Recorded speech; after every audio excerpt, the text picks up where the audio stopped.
magnetic field due to long straight conductor. Now for this, let us consider an infinite long straight conducting wire and through which a current I is flowing. Now we have to calculate the magnetic field at this point P, which is at a distance r.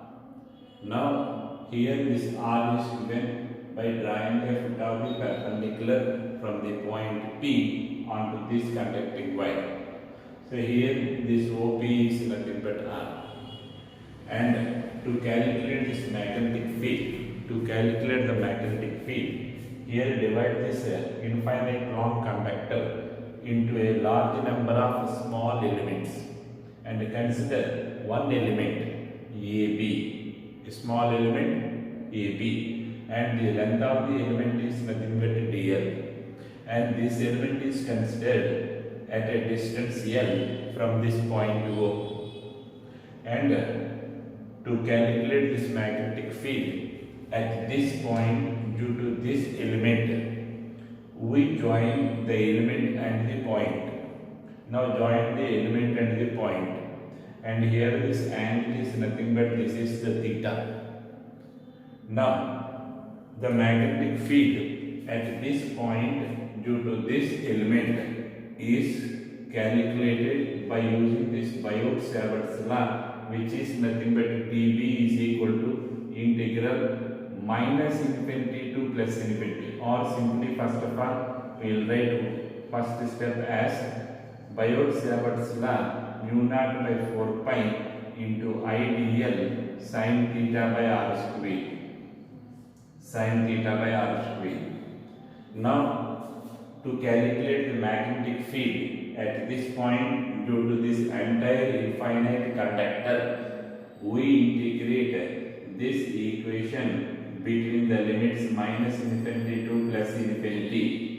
Now which is minus infinity to plus infinity mu naught by 4 pi I dl sin theta by r square.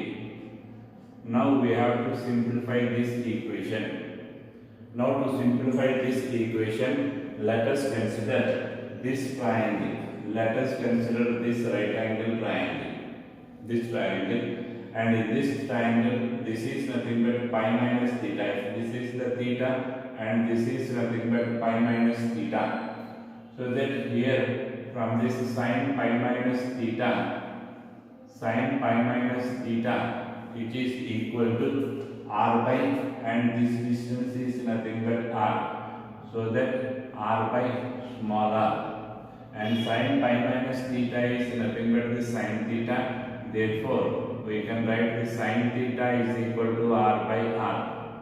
Sin theta is equal to r by r. And moreover, from this right angle triangle, we can write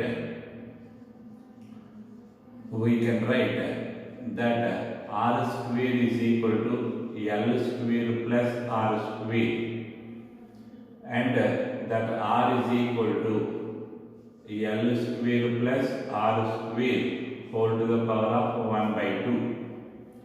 Now substitute the values in this equation and then simplify. That is, b is equal to integral minus infinity to plus infinity mu naught by 4 pi I dl sin theta. Instead of sin theta, I am writing this value, which is r by small r. Small r is again equal to r cube. Now substitute here this value, thereby this b is equal to minus infinity to plus infinity mu naught by 4 pi I dl r by r square plus L square whole to the power of 3 by 2. Now we have to simplify this equation. To simplify this equation, we have to consider this tan alpha, which is equal to L by r. So that here put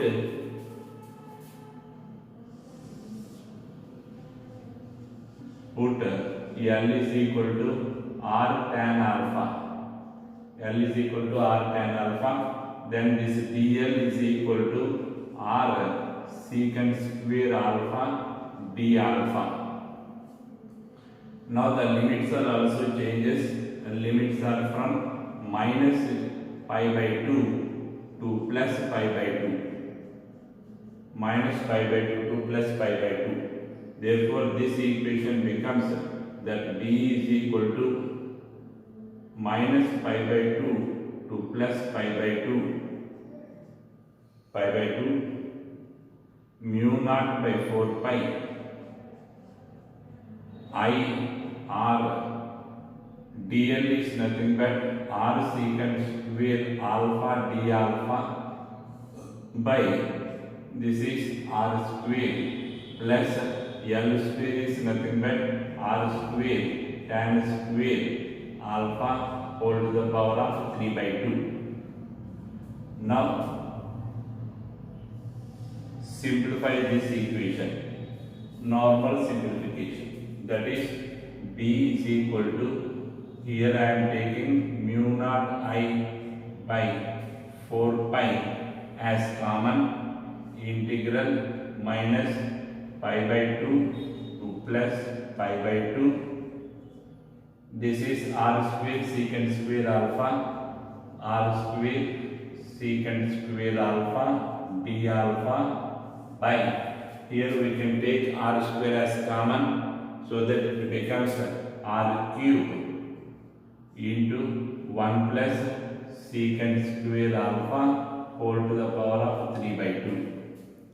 Now this is equal to, b is equal to mu naught I, here r gets cancelled, mu naught I by 4 pi r integral minus pi by 2 to plus pi by 2. This is secant square alpha d alpha by, here is tan square alpha, here we have the tan square alpha, and this becomes secant cube alpha. Now this becomes that b is equal to mu naught I by 4 pi r integral minus pi by 2 to plus pi by 2.